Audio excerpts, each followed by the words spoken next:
بسم اللہ الرحمن الرحیم۔ الحجر نام آیت 80 کے فقرے کذب اصحاب الحجر المرسلین سے ماخوذ ہے۔ زمانہ نزول مضامین اور انداز بیان سے صاف صاف مترشح ہوتا ہے کہ اس سورے کا زمانہ نزول سورہ ابراہیم سے متصل ہے۔ اس کے پس منظر میں دو چیزیں بالکل نمایاں نظر آتی ہیں۔ ایک یہ کہ نبی صلی اللہ علیہ وسلم کو دعوت دیتے ایک مدت گزر چکی ہے اور مخاطب قوم کی مسلسل ہٹ دھرمی، استہزاء، مزاحمت اور ظلم و ستم کی حد ہو گئی ہے، جس کے بعد اب تفہیم کا موقع کم اور تنبیہ و انذار کا موقع زیادہ ہے۔ دوسرے یہ کہ اپنی قوم کے کفر و حجود اور مزاحمت کے پہاڑ توڑتے توڑتے نبی صلی اللہ علیہ وسلم تھکے جا رہے ہیں اور دل شکستگی کی کیفیت بار بار آپ پر طاری ہو رہی ہے، جسے دیکھ کر اللہ تعالیٰ آپ کو تسلی دے رہا ہے اور آپ کی ہمت بندھا رہا ہے۔ موضوع اور مرکزی مضمون یہی دو مضمون اس سورے میں بیان ہوئے ہیں، یعنی تنبیہ ان لوگوں کو جو نبی صلی اللہ علیہ وسلم کی دعوت کا انکار کر رہے تھے اور آپ کا مذاق اڑاتے اور آپ کے کام میں طرح طرح کی مزاحمتیں کرتے تھے، اور تسلی و ہمت افزائی حضور صلی اللہ علیہ وسلم کی۔ لیکن اس کا یہ مطلب نہیں کہ یہ سورہ تفہیم اور نصیحت سے خالی ہے۔ قرآن میں کہیں بھی اللہ تعالیٰ نے مجرد تنبیہ یا خالص زجر و توبیخ سے کام نہیں لیا۔ سخت سے سخت دھمکیوں اور ملامتوں کے درمیان بھی وہ سمجھانے اور نصیحت کرنے میں کمی نہیں کرتا۔ چنانچہ اس سورے میں بھی ایک طرف توحید کے دلائل کی طرف مختصر اشارے کیے گئے ہیں اور دوسری طرف قصہ آدم و ابلیس سنا کر نصیحت فرمائی گئی ہے۔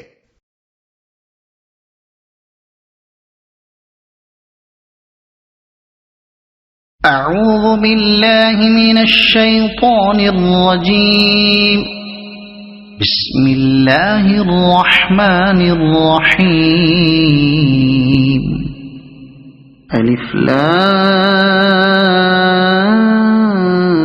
را تلک آیات الکتاب وقرآن مبین۔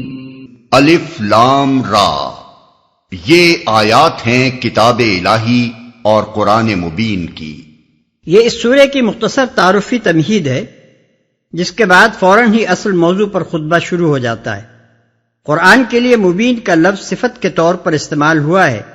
اس کا مطلب یہ ہے کہ یہ آیات اس قرآن کی ہیں جو اپنا مدعا صاف صاف ظاہر کرتا ہے۔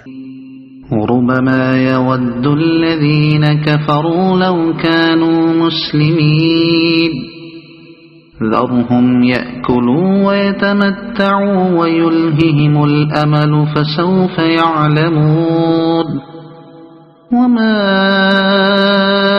أهلكنا من قرية إلا ولها كتاب معلوم۔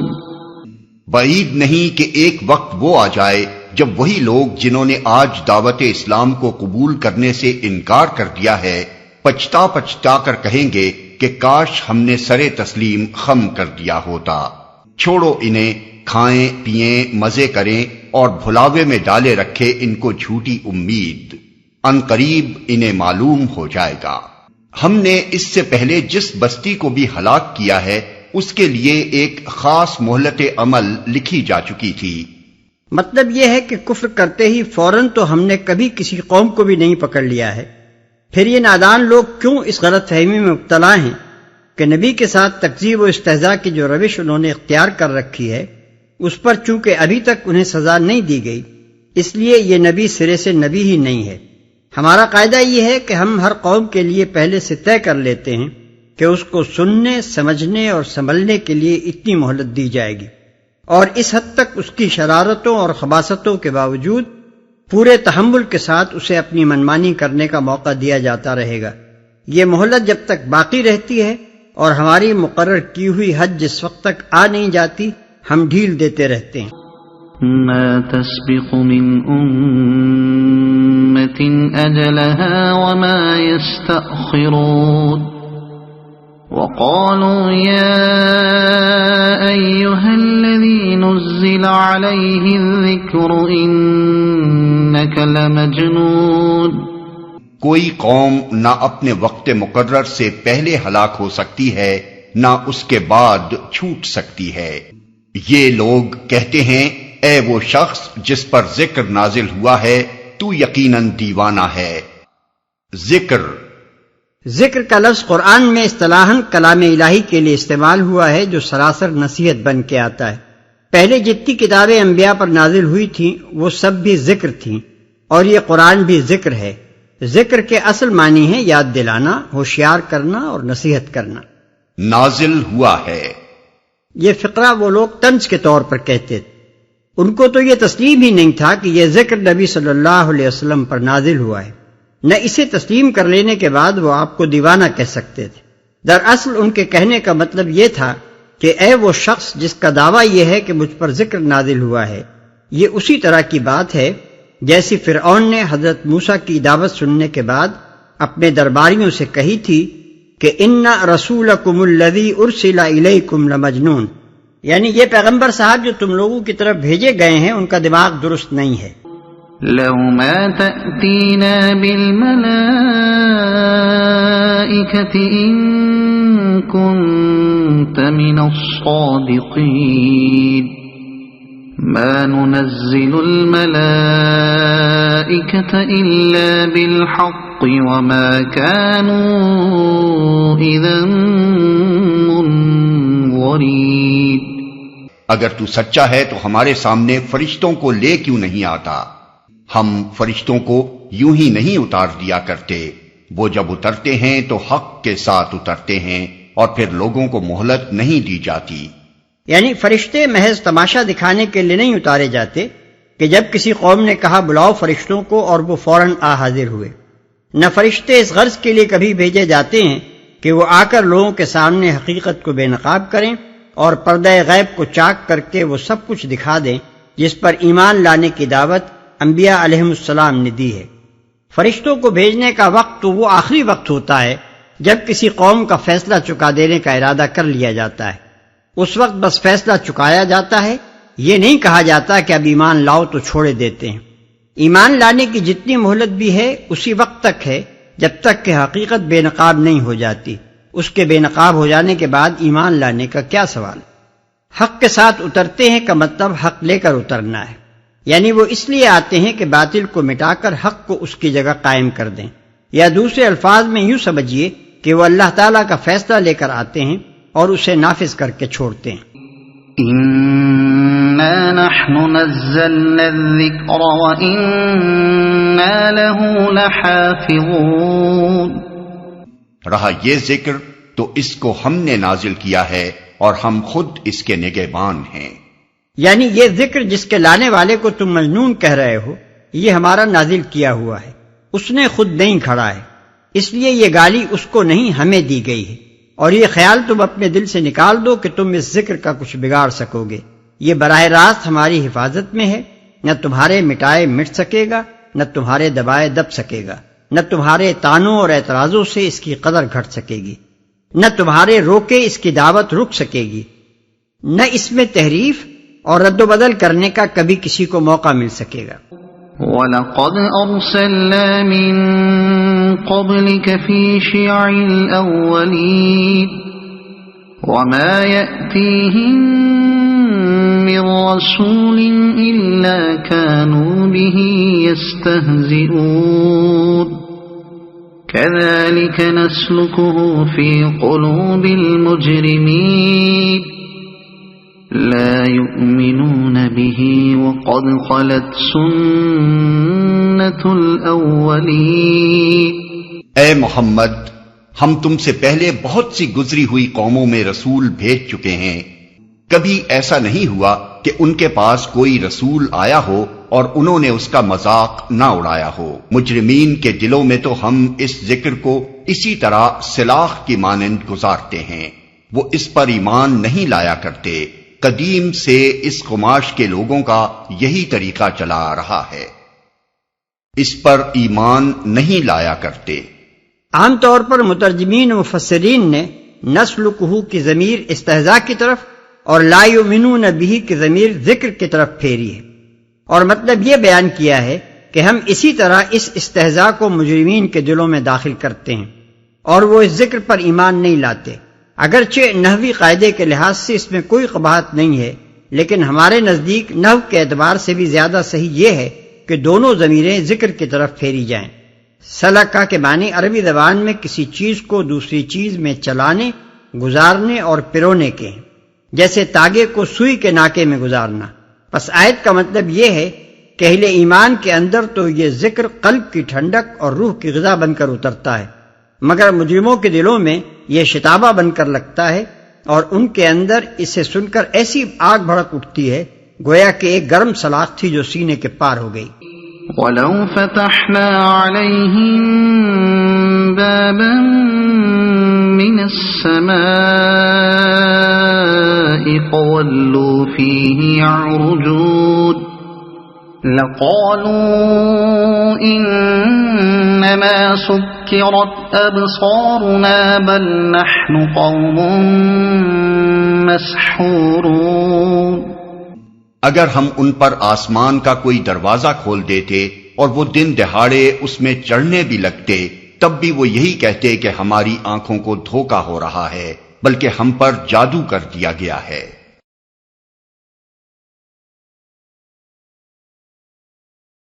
وَلَقَدْ جَعَلْنَا فِي السَّمَاءِ بُرُوجًا وَزَيَّنَّاهَا لِلنَّاظِرِينَ۔ یہ ہماری کار فرمائی ہے کہ آسمان میں ہم نے بہت سے مضبوط قلعے بنائے، ان کو دیکھنے والوں کے لیے مزین کیا، مضبوط قلعے بنائے۔ برج عربی زبان میں قلعے، قصر اور مستحکم عمارت کو کہتے ہیں۔ قدیم علم حیات میں برج کا لفظ اصطلاحاً ان 12 منزلوں کے لیے استعمال ہوتا تھا جن پر سورج کے مدار کو تقسیم کیا گیا تھا۔ اس وجہ سے بعض مفسرین نے یہ سمجھا کہ قرآن کا اشارہ انہی بروج کی طرف ہے۔ بعض دوسرے مفسرین نے اس سے مراد سیارے لیے، لیکن بعد کے مضمون پر غور کرنے سے خیال ہوتا ہے کہ شاید اس سے مراد عالم بالا کے وہ خطے ہیں جن میں سے ہر خطے کو نہایت مستحکم سرحدوں نے دوسرے خطے سے جدا کر رکھا ہے۔ اگرچہ یہ سرحدیں فضائے بسیط میں غیر مرئی طور پر کھچی ہوئی ہیں، لیکن ان کو پار کر کے کسی چیز کا ایک خطے سے دوسرے خطے میں چلا جانا سخت مشکل ہے۔ اس مفہوم کے لحاظ سے ہم بروج کو محفوظ خطوں، فورٹیفائیڈ اسفیئرز کے معنی میں لینا زیادہ صحیح سمجھتے ہیں۔ دیکھنے والوں کے لیے مزین کیا، یعنی ہر خطے میں کوئی نہ کوئی روشن سیارہ یا تارہ رکھ دیا اور اس طرح سارا عالم جگمگا اٹھا۔ بالفاظ دیگر ہم نے اس ناپیدا کنار کائنات کو ایک بھیانک ڈھنڈار بنا کر نہیں رکھ دیا، بلکہ ایک ایسی حسین و جمیل دنیا بنائی جس میں ہر طرف نگاہوں کو جذب کر لینے والے جلوے پھیلے ہوئے ہیں۔ اس کاریگری میں صرف ایک صانع اکبر کی صنعت اور ایک حکیم اجل کی حکمت ہی نظر نہیں آتی، بلکہ ایک کمال درجے کا پاکیزہ ذوق رکھنے والے آرٹسٹ کا آرٹ بھی نمایاں ہے۔ یہی مضمون ایک دوسرے مقام پر یوں بیان کیا گیا ہے، الذی احسن کل شیء خلقہ، سورہ سجدہ آیت 7، یعنی وہ خدا کے جس نے ہر چیز جو بنائی خوب ہی بنائی۔ وَحَفِظْنَاهَا مِن كُلِّ شَيْطَانٍ رَّجِيمٍ، اور ہر شیطان مردود سے ان کو محفوظ کر دیا۔ یعنی جس طرح زمین کی دوسری مخلوقات زمین کے خطے میں مقید ہیں، اسی طرح شیاطین جن بھی اسی خطے میں مقید ہیں، عالم بالا تک ان کی رسائی نہیں ہے۔ اس سے دراصل لوگوں کی اس عام غلط فہمی کو دور کرنا مقصود ہے جس میں پہلے بھی عوام الناس مبتلا تھے اور آج بھی ہیں۔ وہ سمجھتے ہیں کہ شیطان اور اس کی ذریت کے لیے ساری کائنات کھلی پڑی ہے، جہاں تک وہ چاہیں پرواز کر سکتے ہیں۔ قرآن اس کے جواب میں بتاتا ہے کہ شیاطین ایک خاص حد سے آگے نہیں جا سکتے، انہیں غیر محدود پرواز کی طاقت ہرگز نہیں دی گئی ہے۔ إِلَّا مَنِ اسْتَرَقَ السَّمْعَ فَأَتْبَعَهُ شِهَابٌ مُّبِينٌ، کوئی شیطان ان میں راہ نہیں پا سکتا الا یہ کہ کچھ سنگن لے لے، اور جب وہ سنگن لینے کی کوشش کرتا ہے تو ایک شعلہ روشن اس کا پیچھا کرتا ہے۔ کچھ سنگن لے لے، یعنی وہ شیاطین جو اپنے اولیاء کو غیب کی خبریں لا کر دینے کی کوشش کرتے ہیں، جن کی مدد سے بہت سے کاہن، جوگی، عامل اور فقیر نما بہروپیے غیب دانی کا ڈھونگ رچایا کرتے ہیں۔ ان کے پاس حقیقت میں غیب دانی کے ذرائع بالکل نہیں ہیں۔ وہ کچھ سنگن لینے کی کوشش ضرور کرتے ہیں کیونکہ ان کی ساخت انسانوں کی بنسبت فرشتوں کی ساخت سے کچھ قریب تر ہے، لیکن فی الواقع ان کے پلے کچھ پڑتا نہیں ہے۔ شعلہ روشن اس کا پیچھا کرتا ہے۔ شہاب مبین کے لغوی معنی شعلہ روشن کے ہیں۔ دوسری جگہ قرآن مجید میں اس کے لیے شہاب ثاقب کا لفظ استعمال ہوا ہے، یعنی تاریکی کو چھیدنے والا شعلہ۔ اس سے مراد ضروری نہیں کہ وہ ٹوٹنے والا تارا ہی ہو جسے ہماری زبان میں اصطلاحاً شہاب ثاقب کہا جاتا ہے۔ ممکن ہے کہ یہ اور کسی قسم کی شعائیں ہوں، مثلاً کائناتی شعائیں یعنی کاسمک ریز، یا ان سے بھی زیادہ شدید کوئی اور قسم جو ابھی ہمارے علم میں نہ آئی ہو، اور یہ بھی ممکن ہے کہ یہی شہاب ثاقب مراد ہوں جنہیں کبھی کبھی ہماری آنکھیں زمین کی طرف گرتے ہوئے دیکھتی ہیں۔ زمانہ حال کے مشاہدات سے یہ معلوم ہوا ہے کہ دوربین سے دکھائی دینے والے شہاب ثاقب جو فضائے بسیط سے زمین کی طرف آتے نظر آتے ہیں، ان کی تعداد کا اوسط 10 کھرب روزانہ ہے، جن میں سے 2 کروڑ کے قریب ہر روز زمین کے بالائی خطے میں داخل ہوتے ہیں اور بمشکل ایک زمین کی سطح تک پہنچتا ہے۔ ان کی رفتار بالائی فضا میں کم و بیش 26 میل فی سیکنڈ ہوتی ہے اور بسا اوقات 50 میل فی سیکنڈ تک دیکھی گئی ہے۔ بارہا ایسا بھی ہوا ہے کہ برہنہ آنکھوں نے بھی ٹوٹنے والے تاروں کی غیر معمولی بارش دیکھی ہے۔ چنانچہ یہ چیز ریکارڈ پر موجود ہے کہ 13 نومبر 1833 عیسوی کو شمالی امریکہ کے مشرقی علاقے میں صرف ایک مقام پر نصف شب سے لے کر صبح تک 2 لاکھ شہاب ثاقب گرتے ہوئے دیکھے گئے۔ انسائکلوپیڈیا بریٹینیکا 1946 جلد 15 صفحہ 337 تا 39۔ ہو سکتا ہے کہ یہی بارش عالم بالا کی طرف شیاطین کی پرواز میں مانع ہوتی ہو، کیونکہ زمین کے بالائی حدود سے گزر کر فضائے بسیط میں 10 کھرب روزانہ کے اوسط سے ٹوٹنے والے تاروں کی برسات ان کے لیے اس فضا کو بالکل ناقابل عبور بنا دیتی ہوگی۔ اس سے کچھ ان محفوظ قلعوں کی نوعیت کا اندازہ بھی ہو سکتا ہے جن کا ذکر اوپر ہوا ہے۔ بظاہر فضا بالکل صاف شفاف ہے، جس میں کہیں کوئی دیوار یا چھت بنی نظر نہیں آتی، لیکن اللہ تعالیٰ نے اسی فضا میں مختلف خطوں کو کچھ ایسی غیر مرئی فصیلوں سے گھیر رکھا ہے جو ایک خطے کو دوسرے خطوں کی آفات سے محفوظ رکھتی ہیں۔ یہ انہی فصیلوں کی برکت ہے کہ جو شہاب ثاقب 10 کھرب روزانہ کے اوسط سے زمین کی طرف گرتے ہیں وہ سب جل کر بھسم ہو جاتے اور بمشکل ایک زمین کی سطح تک پہنچ سکتا ہے۔ دنیا میں شہابی پتھروں یعنی میٹیورائٹس کے جو نمونے پائے جاتے ہیں اور دنیا کے عجائب خانوں میں موجود ہیں، ان میں سب سے بڑا 645 پاؤنڈ کا ایک پتھر ہے جو گر کر 11 فیٹ زمین میں دس گیا تھا۔ اس کے علاوہ ایک مقام پر 36.5 ٹن کا ایک آہنی تودہ پایا گیا ہے جس کے وہاں موجود ہونے کی کوئی توجیہ سائنسدان اس کے سوا نہیں کر سکے ہیں کہ یہ بھی آسمان سے گرا ہوا ہے۔ قیاس کیجئے کہ اگر زمین کی بالائی سرحدوں کو مضبوط حصاروں سے محفوظ نہ کر دیا گیا ہوتا تو ان ٹوٹنے والے تاروں کی بارش زمین کا کیا حال کر دیتی۔ یہی حصار ہیں جن کو قرآن مجید نے بروج یعنی محفوظ قلعوں کے لفظ سے تعبیر کیا ہے۔ وَالْأَرْضَ مَدَدْنَاهَا وَأَلْقَيْنَا فِيهَا رَوَاسِيَ وَأَنبَتْنَا فِيهَا مِن كُلِّ شَيْءٍ مَّوْزُونٍ۔ ہم نے زمین کو پھیلایا، اس میں پہاڑ جمائے، اس میں ہر نوع کی نباتات ٹھیک ٹھیک نپی تلی مقدار کے ساتھ اگائی۔ اس سے اللہ تعالیٰ کی قدرت و حکمت کے ایک اور اہم نشان کی طرف توجہ دلائی گئی ہے۔ نباتات کی ہر نوع میں تراسل کی اس قدر زبردست طاقت ہے کہ اگر اس کے صرف ایک پودے ہی کی نسل کو زمین میں بڑھنے کا موقع مل جاتا تو چند سال کے اندر روئے زمین پر بس وہی وہ نظر آتی، کسی دوسری قسم کی نباتات کے لیے کوئی جگہ نہ رہتی۔ مگر یہ ایک حکیم اور قادر مطلق کا سوچا سمجھا منصوبہ ہے جس کے مطابق بے حد و حساب اقسام کی نباتات اس زمین پر اگ رہی ہیں اور ہر نوع کی پیداوار اپنی ایک مخصوص حد پر پہنچ کر رک جاتی ہے۔ اسی منظر کا ایک اور پہلو یہ ہے کہ ہر نوع کی جسامت، پھیلاؤ، اٹھان اور نشو و نما کی ایک حد مقرر ہے جس سے نباتات کی کوئی قسم بھی تجاوز نہیں کر سکتی۔ صاف معلوم ہوتا ہے کہ کسی نے ہر درخت، ہر پودے اور ہر بیل بوٹے کے لیے جسم، قد، شکل، برگبار اور پیداوار کی ایک مقدار پورے ناپ تول اور حساب و شمار کے ساتھ مقرر کر رکھی ہے۔ وَجَعَلْنَا لَكُمْ فِيهَا مَعَايِشَ وَمَن لَّسْتُمْ لَهُ بِرَازِقِينَ وَإِن مِّن شَيْءٍ إِلَّا عِندَنَا خَزَائِنُهُ وَمَا نُنَزِّلُهُ إِلَّا بِقَدَرٍ مَّعْلُومٍ۔ اور اس میں معیشت کے اسباب فراہم کیے تمہارے لیے بھی اور ان بہت سی مخلوقات کے لیے بھی جن کے رازق تم نہیں ہو۔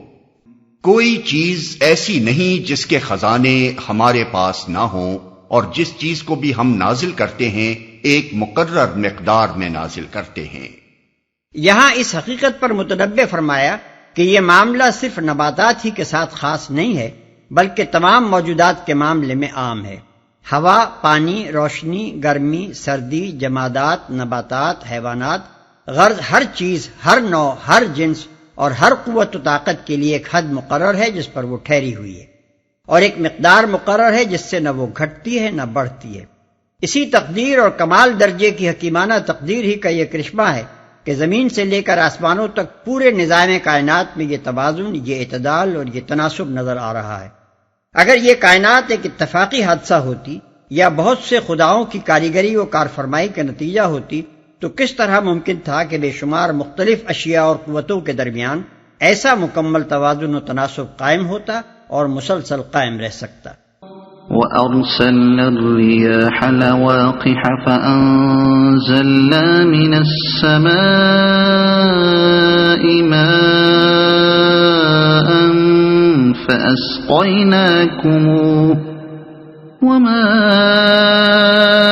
أَنْتُمْ لَهُ بِخَازِنِينَ وَإِنَّا لَنَحْنُ نُحْيِي وَنُمِيتُ وَنَحْنُ الْوَارِثُونَ۔ بار آور ہواؤں کو ہم ہی بھیجتے ہیں، پھر آسمان سے پانی برساتے ہیں اور اس پانی سے تمہیں سیراب کرتے ہیں۔ اس دولت کے خزانہ دار تم نہیں ہو۔ زندگی اور موت ہم دیتے ہیں اور ہم ہی سب کے وارث ہونے والے ہیں۔ یعنی تمہارے بعد ہم ہی باقی رہنے والے ہیں۔ تمہیں جو کچھ بھی ملا ہوا ہے محض عارضی استعمال کے لیے ملا ہوا ہے، آخر کار ہماری دی ہوئی ہر چیز کو یوں ہی چھوڑ کر تم خالی ہاتھ رخصت ہو جاؤ گے، اور یہ سب چیزیں جوں کی تو ہمارے خزانے میں رہ جائیں گی۔ وَلَقَدْ عَلِمْنَا الْمُسْتَقْدِمِينَ مِنكُمْ وَلَقَدْ عَلِمْنَا الْمُسْتَأْخِرِينَ وَإِنَّ رَبَّكَ هُوَ يَحْشُرُهُمْ إِنَّهُ حَكِيمٌ عَلِيمٌ۔ پہلے جو لوگ تم میں سے ہو گزرے ہیں ان کو بھی ہم نے دیکھ رکھا ہے، اور بعد کے آنے والے بھی ہماری نگاہ میں ہیں۔ یقیناً تمہارا رب ان سب کو اکٹھا کرے گا، وہ حکیم بھی ہے اور علیم بھی۔ یعنی اس کی حکمت یہ تقاضا کرتی ہے کہ وہ سب کو اکٹھا کرے، اور اس کا علم سب پر اس طرح حاوی ہے کہ کوئی متنفس اس سے چھوٹ نہیں سکتا، بلکہ کسی اگلے پچھلے انسان کی خاک کا کوئی ذرہ بھی اس سے گم نہیں ہو سکتا۔ اس لیے جو شخص حیات اخروی کو مستبعد سمجھتا ہے وہ خدا کی صفت حکمت سے بے خبر ہے، اور جو شخص حیران ہو کر پوچھتا ہے کہ جب مرنے کے بعد ہماری خاک کا ذرہ ذرہ منتشر ہو جائے گا تو ہم کیسے دوبارہ پیدا کیے جائیں گے، وہ خدا کی صفت علم کو نہیں جانتا۔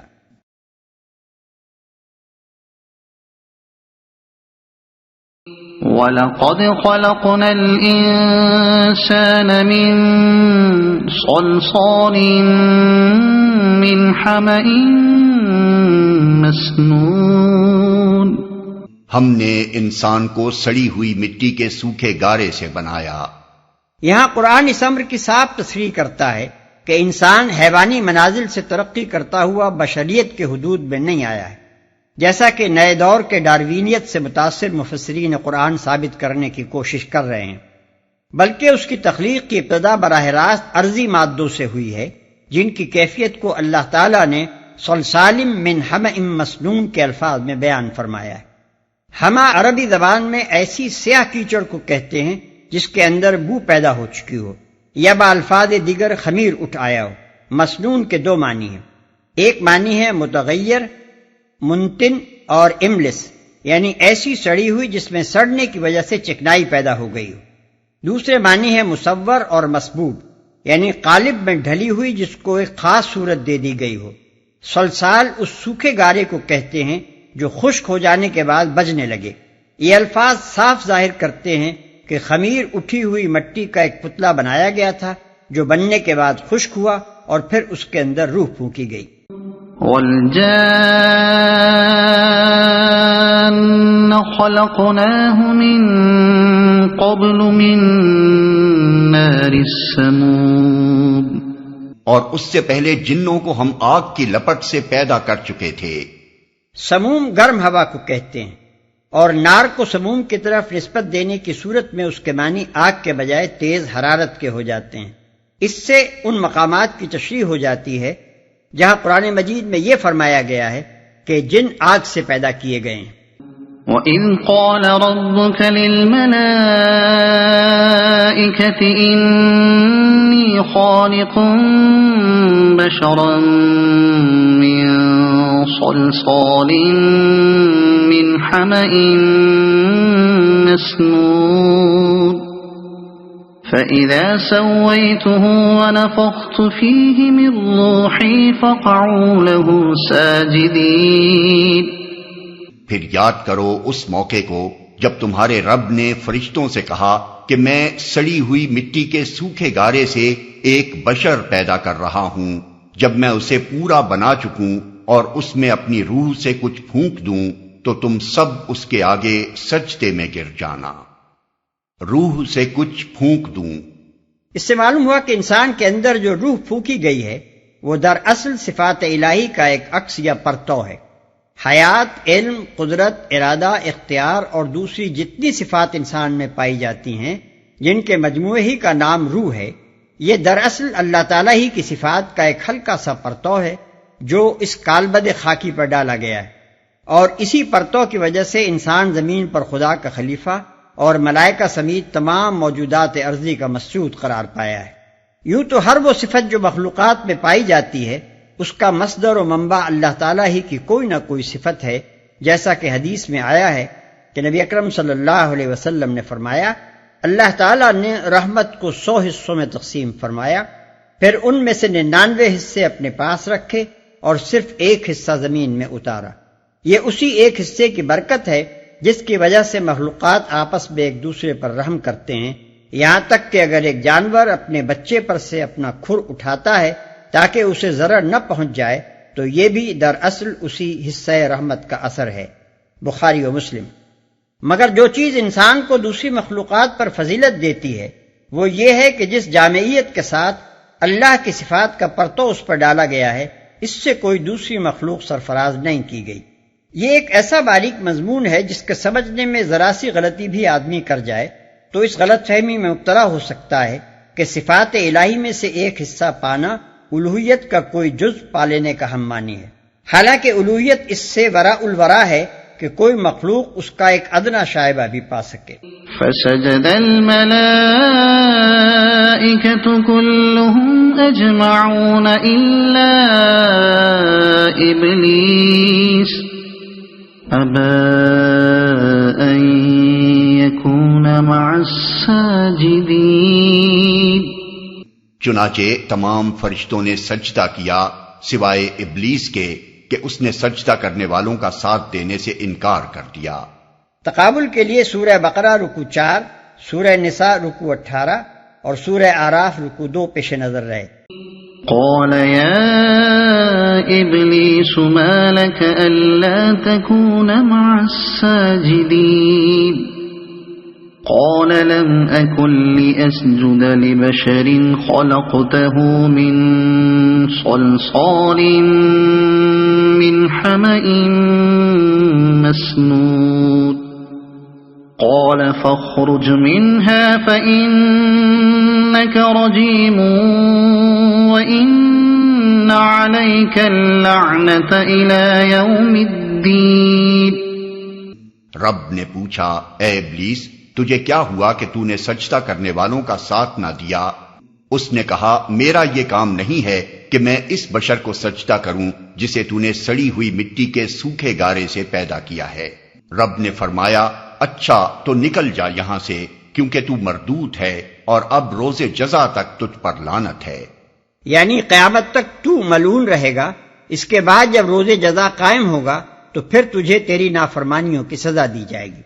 قال رب فأنظرني إلى يوم يبعثون قال فإنك من المنظرين إلى يوم الوقت المعلوم۔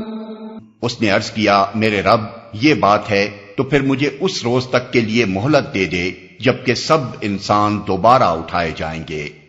فرمایا اچھا تجھے مہلت ہے اس دن تک جس کا وقت ہمیں معلوم ہے۔ قال رب بما أغويتني لأزينن لهم في الأرض ولأغوينهم أجمعين۔ وہ بولا میرے رب جیسا تو نے مجھے بہکایا اسی طرح اب میں زمین میں ان کے لیے دل فریبیاں پیدا کر کے ان سب کو بہکا دوں گا۔ یعنی جس طرح تو نے اس حقیر اور کمتر مخلوق کو سجدہ کرنے کا حکم دے کر مجھے مجبور کر دیا کہ تیرا حکم نہ مانوں، اسی طرح اب میں ان انسانوں کے لیے دنیا کو ایسا دل فریب بنا دوں گا کہ یہ سب اس سے دھوکہ کھا کر تیرے نافرمان بن جائیں گے۔ بالفاظ دیگر ابلیس کا مطلب یہ تھا کہ میں زمین کی زندگی اور اس کی لذتوں اور اس کے عارضی فوائد و منافع کو انسان کے لیے ایسا خوشنما بنا دوں گا کہ وہ خلافت اور اس کی ذمہ داریوں اور آخرت کے باز پرس کو بھول جائیں گے اور خود تجھے بھی یا تو فراموش کر دیں گے یا تجھے یاد رکھنے کے باوجود تیرے احکام کی خلاف ورزیاں کریں گے۔ إلا عبادك منهم المخلصين قال هذا صراط علي مستقيم۔ سوائے تیرے ان بندوں کے جنہیں تو نے ان میں سے خالص کر لیا ہو۔ فرمایا یہ راستہ ہے جو سیدھا مجھ تک پہنچتا ہے۔ ھذا صراط علی مستقیم کے دو معنی ہو سکتے ہیں، ایک معنی وہ ہیں جو ہم نے ترجمے میں بیان کیے اور دوسرے معنی یہ ہیں کہ یعنی یہ بات درست ہے میں بھی اس کا پابند رہوں گا۔ إن عبادي ليس لك عليهم سلطان إلا من اتبعك من الغاوين وَإِنَّ جَهَنَّمَ لَمَوْعِدُهُمْ أَجْمَعِينَ۔ بے شک جو میرے حقیقی بندے ہیں ان پر تیرا بس نہ چلے گا، تیرا بس تو صرف ان بہکے ہوئے لوگوں ہی پر چلے گا جو تیری پیروی کریں، اور ان سب کے لیے جہنم کی وعید ہے جو تیری پیروی کریں۔ اس فقرے کے بھی دو مطلب ہو سکتے ہیں، ایک وہ جو ترجمے میں اختیار کیا گیا ہے اور دوسرا مطلب یہ کہ میرے بندوں یعنی عام انسانوں پر تجھے کوئی اقتدار حاصل نہ ہوگا کہ تو انہیں زبردستی نافرمان بنا دے، البتہ جو خود ہی بہکے ہوئے ہوں اور آپ ہی تیری پیروی کرنا چاہیں انہیں تیری راہ پر جانے کے لیے چھوڑ دیا جائے گا، انہیں ہم زبردستی اس سے باز رکھنے کی کوشش نہ کریں گے۔ پہلے معنی کے لحاظ سے مضمون کا خلاصہ یہ ہوگا کہ بندگی کا طریقہ اللہ تک پہنچنے کا سیدھا راستہ ہے، جو لوگ اس راستے کو اختیار کر لیں گے ان پر شیطان کا بس نہ چلے گا، انہیں اللہ اپنے لیے خالص فرما لے گا، اور شیطان خود بھی اقراری ہے کہ وہ اس کے پھندے میں نہ پھنسیں گے۔ البتہ جو لوگ خود بندگی سے منحرف ہو کر اپنی فلاح و سعادت کی راہ گم کر دیں گے وہ ابلیس کے ہتھے چڑھ جائیں گے، اور پھر جدھر جدھر وہ انہیں فریب دے کر لے جانا چاہے گا وہ اس کے پیچھے بھٹکتے اور دور سے دور تر نکلتے چلے جائیں گے۔ دوسرے معنی کے لحاظ سے اس بیان کا خلاصہ یہ ہوگا کہ شیطان نے انسانوں کو بہکانے کے لیے اپنا طریقہ کار یہ بیان کیا کہ وہ زمین کی زندگی کو ان کے لیے خوشنما بنا کر انہیں خدا سے غافل اور بندگی کی راہ سے منحرف کرے گا۔ اللہ تعالیٰ نے اس کی توثیق کرتے ہوئے فرمایا کہ یہ شرط میں نے مانی، اور مزید توضیح کرتے ہوئے یہ بات بھی صاف کر دی کہ تجھے صرف فریب دینے کا اختیار دیا جا رہا ہے، یہ اقتدار نہیں دیا جا رہا کہ تو ہاتھ پکڑ کر انہیں زبردستی اپنی راہ پر کھینچ لے جائے۔ شیطان نے اپنے نوٹس سے ان بندوں کو مستثنا کیا جنہیں اللہ اپنے لیے خالص فرما لے۔ اس سے یہ غلط فہمی مترشح ہو رہی تھی کہ شاید اللہ تعالیٰ بغیر کسی معقول وجہ کے یوں ہی جس کو چاہے گا خالص کر لے گا، اور وہ شیطان کی دسترس سے بچ جائے گا۔ اللہ تعالیٰ نے یہ کہہ کر کے بات صاف کر دی کہ جو خود بہکا ہوا ہوگا وہی تیری پیروی کرے گا، بالفاظ دیگر جو بہکا ہوا نہ ہوگا وہ تیری پیروی نہ کرے گا، اور وہی ہمارا وہ مخصوص بندہ ہوگا جسے ہم خالص اپنا کر لیں گے۔ جہنم کی وعید ہے۔ اس جگہ یہ قصہ جس غرض کے لیے بیان کیا گیا ہے اسے سمجھنے کے لیے ضروری ہے کہ سیاق و سباق کو واضح طور پر ذہن میں رکھا جائے۔ پہلے اور دوسرے رکوع کے مضمون پر غور کرنے سے یہ بات صاف سمجھ میں آ جاتی ہے کہ اس سلسلہ بیان میں آدم و ابلیس کا یہ قصہ بیان کرنے سے مقصود کفار کو اس حقیقت پر متنبہ کرنا ہے کہ تم اپنے ازلی دشمن شیطان کے پھندے میں پھنس گئے ہو اور اس پستی میں گرے چلے جا رہے ہو جس میں وہ اپنے حسد کی بنا پر تمہیں گرانا چاہتا ہے۔ اس کے برعکس یہ نبی تمہیں اس کے پھندے سے نکال کر اس بلندی کی طرف لے جانے کی کوشش کر رہا ہے جو دراصل انسان ہونے کی حیثیت سے تمہارا فطری مقام ہے، لیکن تم عجیب احمق لوگ ہو کہ اپنے دشمن کو دوست اور اپنے خیرخواہ کو دشمن سمجھ رہے ہو۔ اس کے ساتھ یہ حقیقت بھی اسی قصے سے ان پر وعدے کی گئی ہے کہ تمہارے لیے راہ نجات صرف ایک ہے اور وہ اللہ کی بندگی ہے۔ اس راہ کو چھوڑ کر تم جس راہ پر بھی جاؤ گے وہ شیطان کی راہ ہے جو سیدھی جہنم کی طرف جاتی ہے۔ تیسری بات جو اس قصے کے ذریعے سے ان کو سمجھائی گئی ہے یہ ہے کہ اپنی اس غلطی کے ذمہ دار تم خود ہو۔ شیطان کا کوئی کام اس سے زیادہ نہیں ہے کہ وہ ظاہر حیات دنیا سے تم کو دھوکہ دے کر تمہیں بندگی کی راہ سے منحرف کرنے کی کوشش کرتا ہے۔ اس سے دھوکہ کھانا تمہارا اپنا فعل ہے جس کی کوئی ذمہ داری تمہارے اپنے سوا کسی اور پر نہیں ہے۔ لها 7 أبواب لكل باب منهم جزء مقسوم۔ یہ جہنم جس کی وعید پیروان ابلیس کے لیے کی گئی ہے اس کے 7 دروازے ہیں، ہر دروازے کے لیے ان میں سے ایک حصہ مخصوص کر دیا گیا ہے۔ جہنم کے یہ دروازے ان گمراہیوں اور معصیتوں کے لحاظ سے ہیں جن پر چل کر آدمی اپنے لیے دوزخ کی راہ کھولتا ہے۔ مثلا کوئی دہریت کے راستے سے دوزخ کی طرف جاتا ہے، کوئی شرک کے راستے سے، کوئی نفاق کے راستے سے، کوئی نفس پرستی اور فسق و فجور کے راستے سے، کوئی ظلم و ستم اور خلق آزادی کے راستے سے، کوئی تبلیغ ضلالت اور اقامت کفر کے راستے سے، اور کوئی اشاعت فحشاء و منکر کے راستے سے۔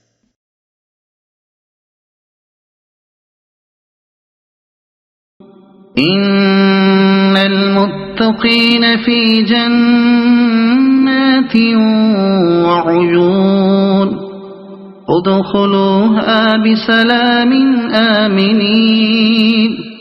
بخلاف اس کے متقی لوگ باغوں اور چشموں میں ہوں گے اور ان سے کہا جائے گا کہ داخل ہو جاؤ ان میں سلامتی کے ساتھ بے خوف و خطر۔ متقی لوگ یعنی وہ لوگ جو شیطان کی پیروی سے بچے رہے ہوں اور جنہوں نے اللہ سے ڈرتے ہوئے ابدیت کی زندگی بسر کی ہو۔ وَنَزَعْنَا مَا فِي صُدُورِهِم مِّنْ غِلٍّ إِخْوَانًا عَلَى سُرُرٍ مُتَقَابِلِينَ۔ ان کے دلوں میں جو تھوڑی بہت کھوٹ کپٹ ہوگی اسے ہم نکال دیں گے، وہ آپس میں بھائی بھائی بن کر آمنے سامنے تختوں پر بیٹھیں گے، اسے ہم نکال دیں گے۔ یعنی نیک لوگوں کے درمیان آپس کی غلط فہمیوں کی بنا پر دنیا میں اگر کچھ کدورتیں پیدا ہو گئی ہوں گی تو جنت میں داخل ہونے کے وقت وہ دور ہو جائیں گی اور ان کے دل ایک دوسرے کی طرف سے بالکل صاف کر دیے جائیں گے۔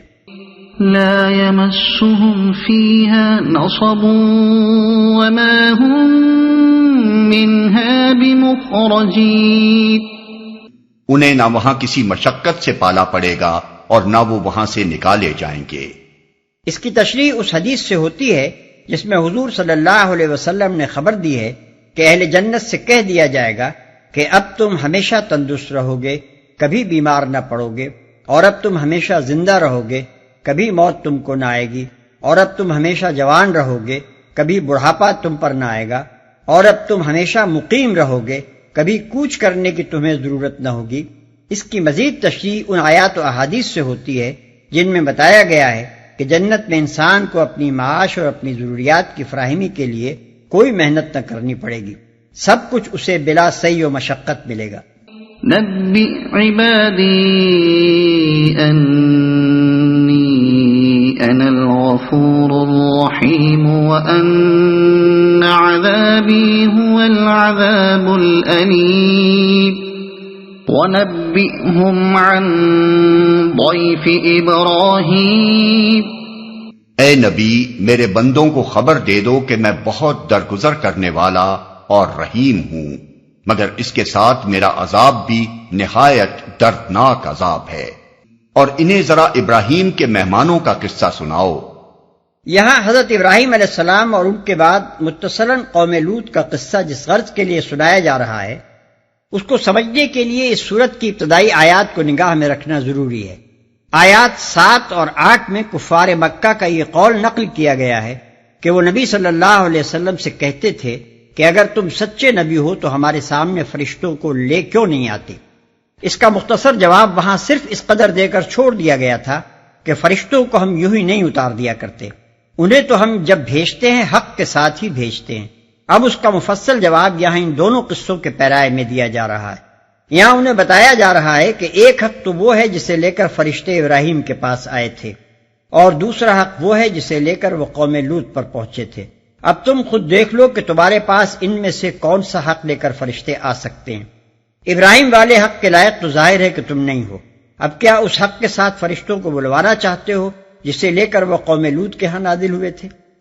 إذ دخلوا عليه فقالوا سلاما قال إنا منكم وجلون قالوا لا توجل إنا نبشرك بغلام عليم جب وہ آئے اس کے ہاں اور کہا سلام ہو تم پر، تو اس نے کہا ہمیں تم سے ڈر لگتا ہے۔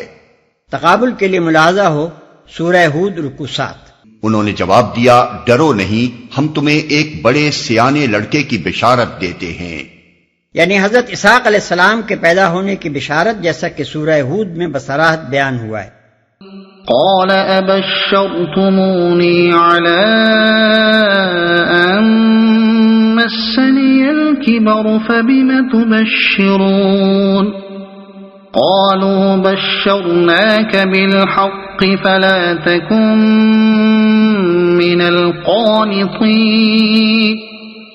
قال ومن يقنط من رحمة ربه إلا الضالون ابراہیم نے کہا کیا تم اس بڑھاپے میں مجھے اولاد کی بشارت دیتے ہو؟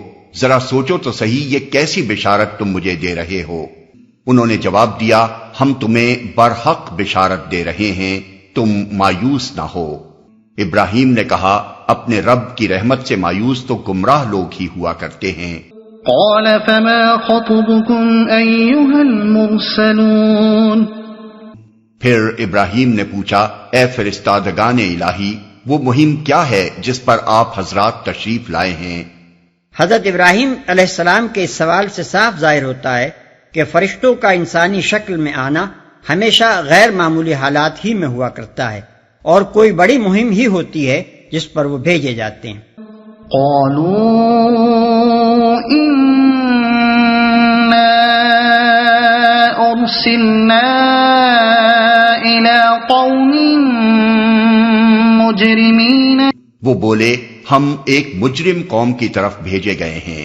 اشارے کا یہ اختصار صاف بتا رہا ہے کہ قوم لوط کے جرائم کا پیمانہ اس وقت اتنا لبریز ہو چکا تھا کہ حضرت ابراہیم علیہ السلام جیسے باخبر آدمی کے سامنے اس کا نام لینے کی قطعاً ضرورت نہ تھی، بس ایک مجرم قوم کہہ دینا بالکل کافی تھا۔ إلا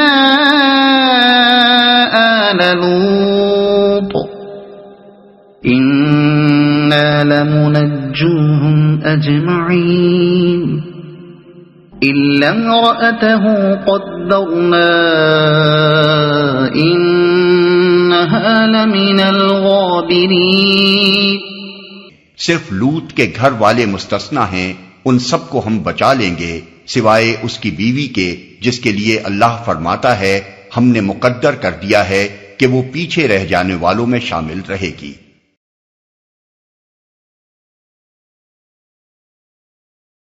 فلما فلما جاء آل لوط المرسلون قال إنكم قوم منكرون قالوا بل جئناك بما كانوا فيه يمترون وأتيناك بالحق وإنا لصادقون۔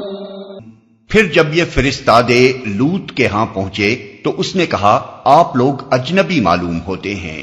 انہوں نے جواب دیا نہیں بلکہ ہم وہی چیز لے کر آئے ہیں جس کے آنے میں یہ لوگ شک کر رہے تھے۔ ہم تم سے سچ کہتے ہیں کہ ہم حق کے ساتھ تمہارے پاس آئے ہیں۔ لوط کے ہاں پہنچے۔ تقابل کے لیے ملاحظہ ہو سورہ آراف رکو 10، سورہ ہود رکو 7۔ اجنبی معلوم ہوتے ہیں۔ یہاں بات مختصر بیان کی گئی ہے۔ سورہ ہود میں اس کی تفصیل یہ دی گئی ہے کہ ان لوگوں کے آنے سے حضرت لوط علیہ السلام بہت گھبرائے اور سخت دل تنگ ہوئے، اور ان کو دیکھتے ہی اپنے دل میں کہنے لگے کہ آج بڑا سخت وقت آیا ہے۔ اس گھبراہٹ کی وجہ جو قرآن کے بیان سے اشارتاً اور روایات سے صراحتاً معلوم ہوتی ہے یہ ہے کہ یہ فرشتے نہایت خوبصورت لڑکوں کی شکل میں حضرت لوط علیہ السلام کے ہاں پہنچے تھے، اور حضرت لوط علیہ السلام اپنی قوم کی بدماشی سے واقف تھے، اس لیے آپ سخت پریشان ہوئے کہ آئے ہوئے مہمانوں کو واپس بھی نہیں کیا جا سکتا اور انہیں ان بدماشوں سے بچانا بھی مشکل ہے۔ فَأَسْرِ بِأَهْلِكَ بِقِطْعٍ مِّنَ اللَّيْلِ وَاتَّبِعْ أَدْبَارَهُمْ وَلَا يَلْتَفِتْ مِنكُمْ أَحَدٌ وَامْضُوا حَيْثُ تُؤْمَرُونَ۔ لہذا اب تم کچھ رات رہے اپنے گھر والوں کو لے کر نکل جاؤ اور خود ان کے پیچھے پیچھے چلو، تم میں سے کوئی پلٹ کر نہ دیکھے، بس سیدھے چلے جاؤ جدھر جانے کا تمہیں حکم دیا جا رہا ہے، خود ان کے پیچھے پیچھے چلو۔ یعنی اس غرض سے اپنے گھر والوں کے پیچھے چلو کہ ان میں سے کوئی ٹھہرنے نہ پائے، کوئی پلٹ کر نہ دیکھے۔ اس کا یہ مطلب نہیں ہے کہ پلٹ کر دیکھتے ہی تم پتھر کے ہو جاؤ گے جیسا کہ بائبل میں بیان ہوا ہے، بلکہ اس کا مطلب یہ ہے کہ پیچھے کی آوازیں اور شور و غل سن کر تماشا دیکھنے کے لیے نہ ٹھہر جانا۔ یہ نہ تماشا دیکھنے کا وقت ہے اور نہ مجرم قوم کی ہلاکت پر آنسو بہانے کا۔ ایک لمحہ بھی اگر تم نے معذب قوم کے علاقے میں دم لے لیا تو بعید نہیں کہ تمہیں بھی اس ہلاکت کی بارش سے کچھ غضن پہنچ جائے۔ وَقَضَيْنَا إِلَيْهِ ذَلِكَ الْأَمْرَ أَنَّ دَابِرَ هَٰؤُلَاءِ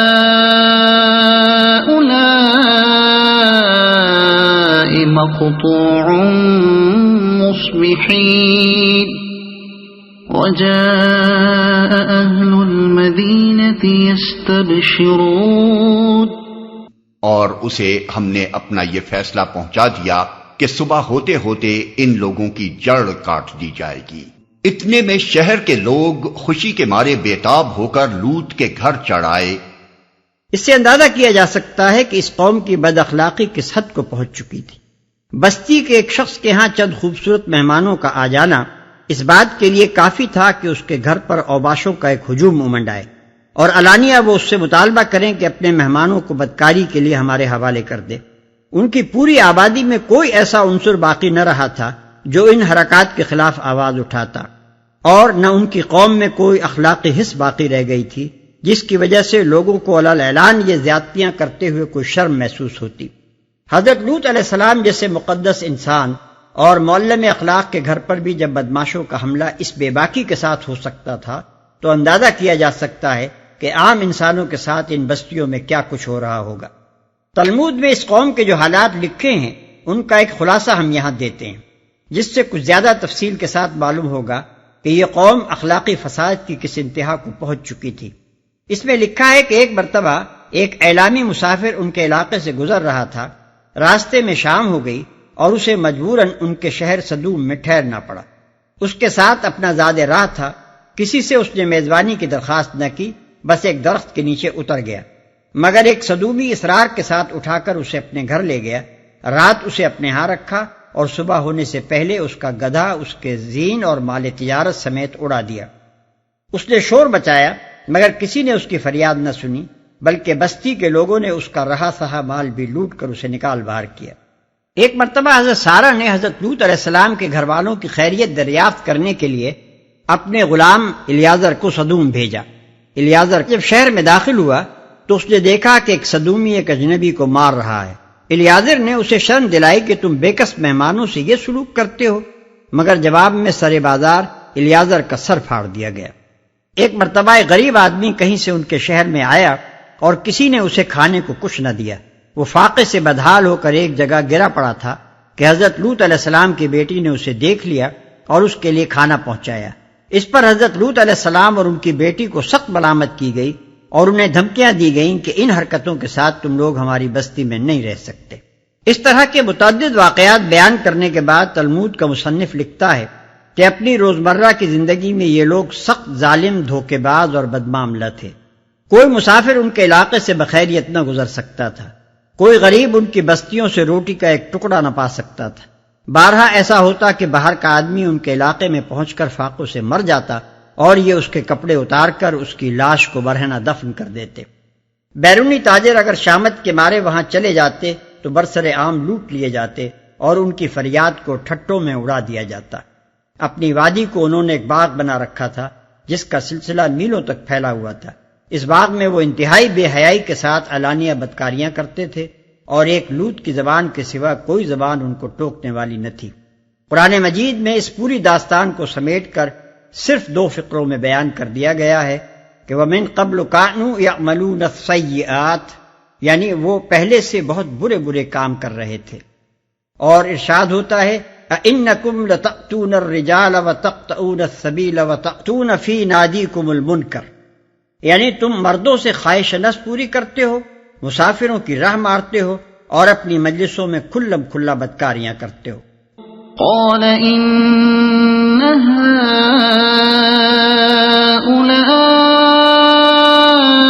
ضيفي فلا تفضحون واتقوا الله ولا تخزون قالوا أولم ننهك عن العالمين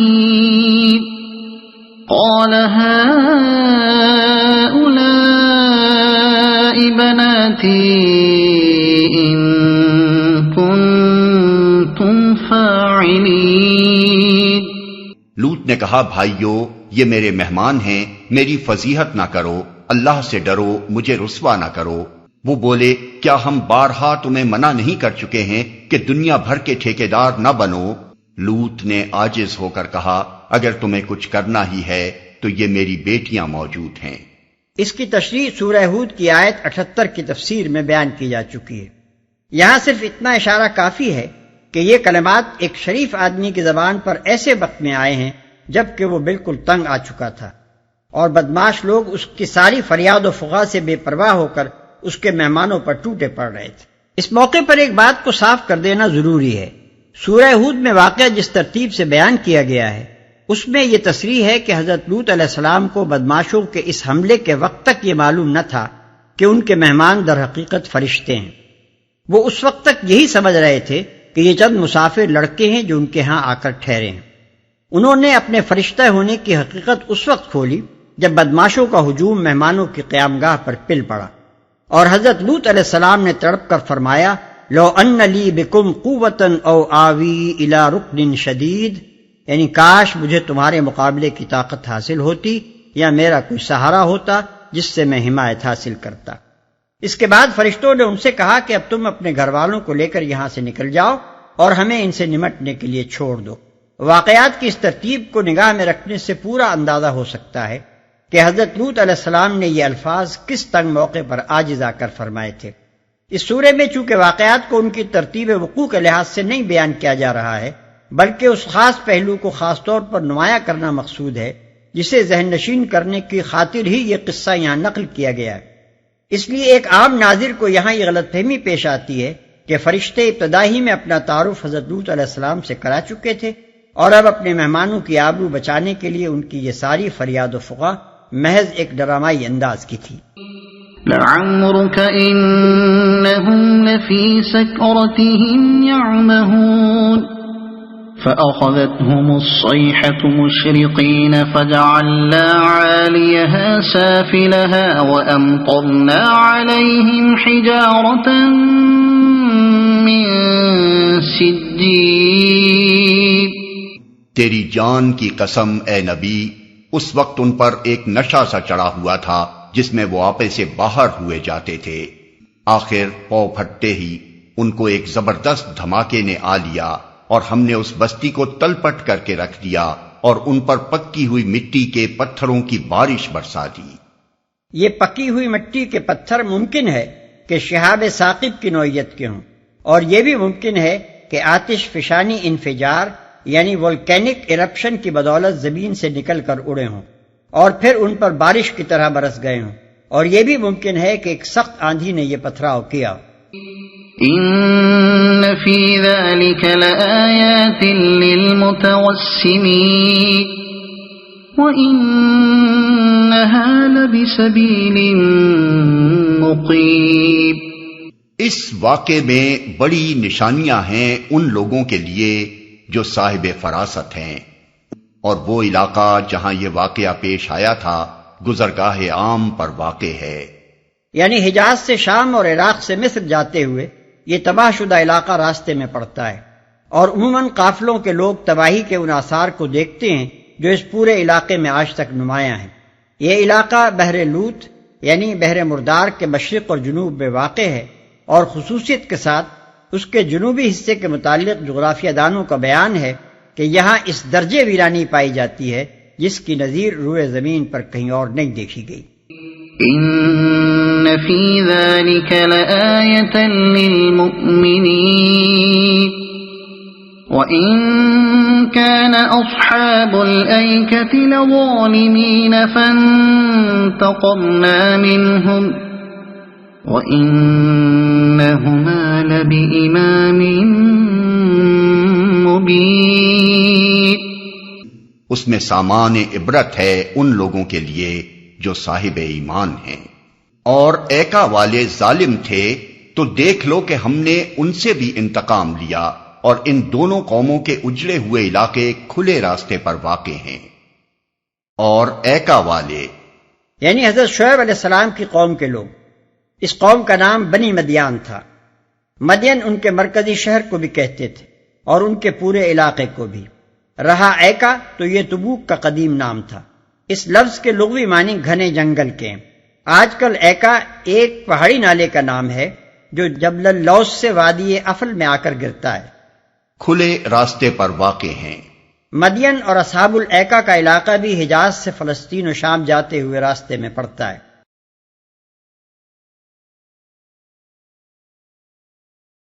وَلَقَدْ كَذَّبَ أَصْحَابُ الْحِجْرِ الْمُرْسَلِينَ. ہجر کے لوگ بھی رسولوں کی تکذیب کر چکے ہیں. یہ قوم سمود کا مرکزی شہر تھا.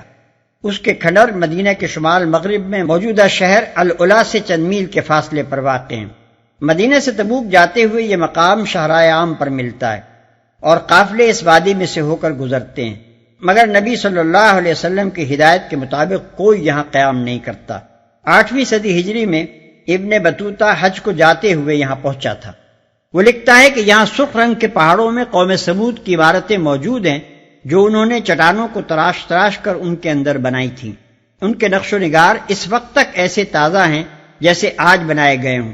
ان مکانات میں اب بھی سڑی گلی انسانی ہڈیاں پڑی ہوئی ملتی ہیں.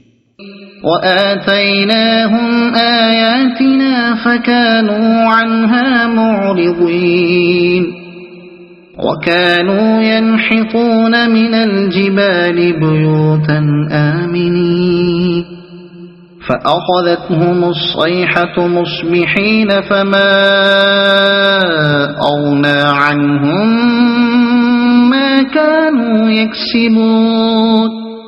ہم نے اپنی آیات ان کے پاس بھیجیں، اپنی نشانیاں ان کو دکھائیں، مگر وہ سب کو نظر انداز ہی کرتے رہے. وہ پہاڑ تراش تراش کر مکان بناتے تھے اور اپنی جگہ بالکل بے خوف اور مطمئن تھے. آخر کار ایک زبردست دھماکے نے ان کو صبح ہوتے آ لیا اور ان کی کمائی ان کے کچھ کام نہ آئی. یعنی ان کے وہ سنگین مکانات جو انہوں نے پہاڑوں کو تراش تراش کر ان کے اندر بنائے تھے، ان کی کچھ بھی حفاظت نہ کر سکے۔ وما خلقنا السماوات والأرض وما بينهما إلا بالحق وإن الساعة لآتية فاصفح الصفح الجميل۔ ہم نے زمین اور آسمان کو اور ان کی سب موجودات کو حق کے سوا کسی اور بنیاد پر خلق نہیں کیا ہے، اور فیصلے کی گھڑی یقیناً آنے والی ہے۔ پس اے محمد، تم ان لوگوں کی بےہودگیوں پر شریفانہ درگزر سے کام لو، کسی اور بنیاد پر خلق نہیں کیا ہے۔ یہ بات نبی صلی اللہ علیہ وسلم کی تذکیر و تسلی کے لیے فرمائی جا رہی ہے۔ مطلب یہ ہے کہ اس وقت بظاہر باطل کا جو غلبہ تم دیکھ رہے ہو اور حق کے راستے میں جن مشکلات اور مصائب سے تمہیں سابقہ پیش آ رہا ہے، اس سے گھبراؤ نہیں۔